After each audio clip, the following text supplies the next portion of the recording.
नमस्कार बंधुरा एजिएम रूपा किचेने अनेक अनेक स्वागत जानाई। आबारो चले आसलाम दारुण स्वादेर एकटी रेसिपि निये। आजकेर रेसिपि परंत बिकाले जिभे जलाना टक मिष्टि झाल काँचा आमेर भर्ता रेसिपि। रेसिपिटी शेष पर्यन्त देखार अनुरोध रइल। तो चलुन गाछ थेके आम पेरे निई। देखुन गाछ थेके आम पेरे भर्ता खाওয়ার मजाई आलादा। যারা খেয়েছেন তারা অবশ্যই জানেন, বুঝতে পারবেন। আমার তো খুবই ভালো লাগে, খুবই ফেভারিট পরন্ত বিকেলে বসে কাঁচা আমের ভর্তা খাওয়া। দেখুন 3টি আম পেরে নিয়েছি, অনেক বড় হয়েছে আমগুলো, দেখতে পাচ্ছেন খুব সুন্দর লাগছে কালারটা। আসলে আমের এই সবুজ কালারটা খুবই দারুণ লাগে। তো আমি আম ভর্তার জন্য এখানে সব উপকরণ নিয়ে নিলাম, দেখতে পাচ্ছেন। এখন আম ছিলে নেব। প্রথমেই এভাবে আমের চোকলাগুলো ফেলে দেব। আপনারা চাইলে এই কাজটা ছুরি দিয়ে করতে পারেন। আমি বটি দিয়ে কাটতে ভালোবাসি, তাই বটি দিয়ে ছিলে নিচ্ছি। দেখুন গাছ থেকে পেরে আম কাটার মজাই আলাদা, খুবই ভালো লাগছে আমার।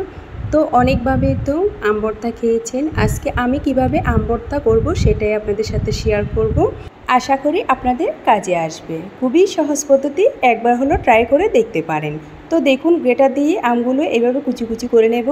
গ্রেটারে ছোট ছিদ্র অংশ দিয়ে কুচি করে নেবেন, বড় অংশ দিয়ে করলে একটু মোটা টাইপের হবে, ভালো লাগবে না।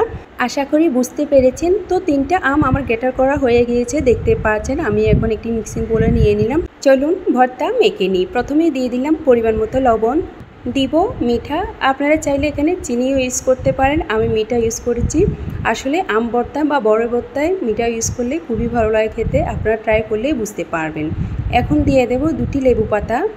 লেবু পাতাগুলো একটু ছিঁড়ে টুকরো টুকরো করে দিব, যাতে ফ্লেভারটা একটু ভালো আসে। অবশ্যই লেবু পাতা ইউজ করবেন, তাহলে ফ্লেভারটাও ভালো আসবে এবং ভর্তা খেতেও খুবই দারুণ লাগবে।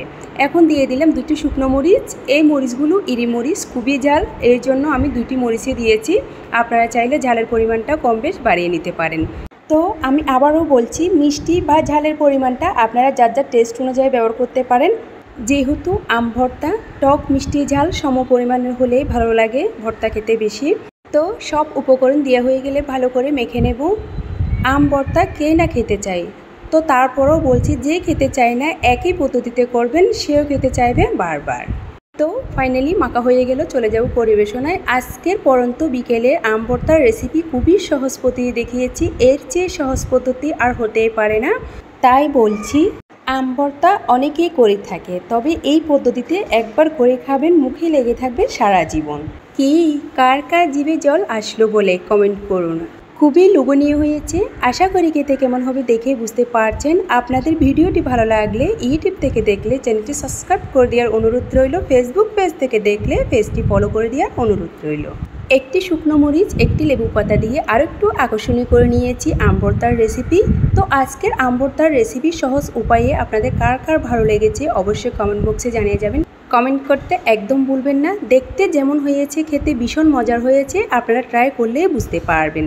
তো আর কিসের দেরি, ঝটপট বানিয়ে নিন কাঁচা আমের সিজন থাকতে আম ভর্তার রেসিপিটি যদি আপনাদের মন ছুঁয়ে থাকে একটি লাইক, একটি শেয়ার করবেন। এইরকম আরও নিত্য নতুন ভিডিও পেতে আমার চ্যানেলটি লাইক কমেন্ট শেয়ার করে পাশে থাকবেন। আজ এই পর্যন্ত, পরের ভিডিও পেতে সাথে থাকুন। সকলেই ভালো থাকুন, সুস্থ থাকুন। নতুন নতুন রেসিপি পেতে এজিএম রূপা কিচেনের সাথে থাকুন। সকলকে ধন্যবাদ।